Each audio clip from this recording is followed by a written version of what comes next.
अंबेडकर का महापरिनिर्वाण। 6 दिसंबर को डॉक्टर अंबेडकर का महापरिनिर्वाण दिवस मनाया जाता है। महापरिनिर्वाण दिवस क्यों मनाया जाता है? इस मौके पर क्या किया जाता है, आइए जानते हैं।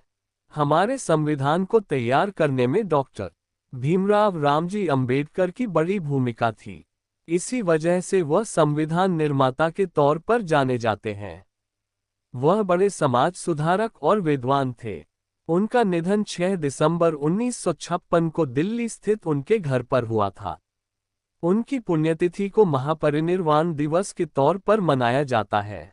आइए आज हम इस परिनिर्वाण के बारे में कुछ जानते हैं। परिनिर्वाण क्या है?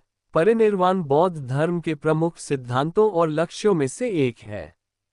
इसका वस्तुतः मतलब मौत के बाद निर्वाण है।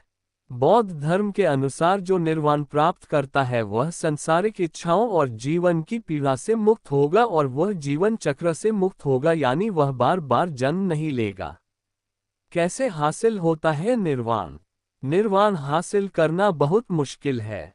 कहा जाता है कि इसके लिए किसी को बहुत ही सदाचारी और धर्मसम्मत जीवन जीना होता है। 80 साल की आयु में भगवान बुद्ध के निधन को असल महापरिनिर्वाण कहा गया। अंबेडकर ने कब अपनाया था बौद्ध धर्म? संविधान निर्माता डॉक्टर भीमराव अंबेडकर ने बरसों तक बौद्ध धर्म का अध्ययन किया था। उसके बाद 14 अक्टूबर 1956 को उन्होंने बौद्ध धर्म अपनाया था। उनके साथ उनके करीब 5 लाख समर्थक भी बौद्ध धर्म में शामिल हो गए थे। अंतिम संस्कार कहाँ हुआ था? उनके पार्थिव अवशेष का अंतिम संस्कार बौद्ध धर्म के नियमों के मुताबिक मुंबई की दादर चौपाटी पर हुआ, जहां उनका अंतिम संस्कार किया गया। उस जगह को अब चैत्य भूमि के रूप में जाना जाता है। उनकी पुण्यतिथि महापरिनिर्वाण दिवस के तौर पर क्यों मनाई जाती है? दलितों की स्थिति में सुधार लाने के लिए उन्होंने काफी काम किया और छुआछूत जैसी प्रथा को खत्म करने में उनकी बड़ी भूमिका थी। इसलिए उनको बौद्ध गुरु माना जाता है। उनके अनुयायियों का मानना है कि उनके गुरु भगवान बुद्ध की तरह ही काफी प्रभावी और सदाचारी थे। उनका मानना है कि डॉक्टर अंबेडकर अपने कार्यों की वजह से निर्वाण प्राप्त कर चुके हैं। यही वजह है कि उनकी पुण्यतिथि को महापरिनिर्वाण दिवस या महापरिनिर्वाण दिन के तौर पर मनाया जाता है। कैसे मनाते हैं महापरिनिर्वाण दिवस? अंबेडकर के अनुयायी और अन्य भारतीय नेता इस मौके पर चैत्य भूमि जाते हैं और भारतीय संविधान के निर्माता को श्रद्धांजलि देते हैं।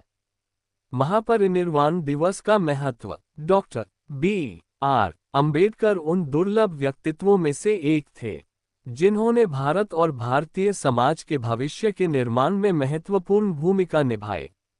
भारत में आज दलितों को जिस स्थिति का आनंद मिल रहा है वो केवल इसलिए है क्योंकि बाबा साहेब ने उनके लिए संघर्ष किया था। न केवल दलित बल्कि उन्होंने हर किसी के अधिकारों के लिए भी लड़ाई लड़ी जिसे बराबरी के हक से वंचित रखा गया।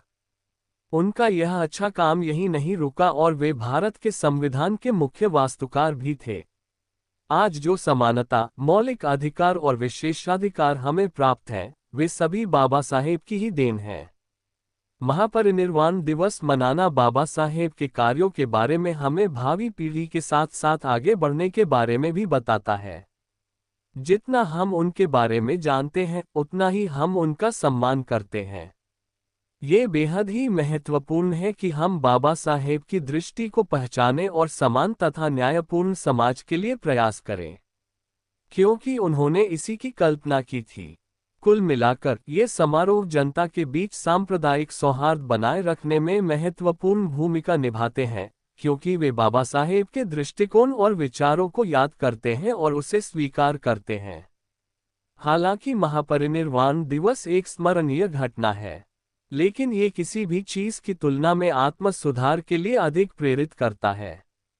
ये हमें किसी भी प्रकार के भेदभाव के खिलाफ आवाज उठाना सिखाता है और साथ ही भारत को एक समतामूलक और एकीकृत समाज बनाने के लिए प्रेरित करता है। ये बेहद ही आवश्यक है कि महापरिनिर्वाण दिवस पूरी श्रद्धा के साथ भारत के सभी वर्ग के लोगों की ज़्यादा से ज़्यादा भागीदारी के साथ मनाया जाना चाहिए। भावी पीढ़ी को डॉक्टर अंबेडकर के कार्यों के बारे से अवगत करना चाहिए और यह भी बताना चाहिए कि उनकी दृष्टि ने दुनिया के सबसे बड़े लोकतंत्र के भविष्य को कैसे आकार दिया है। जय भीम।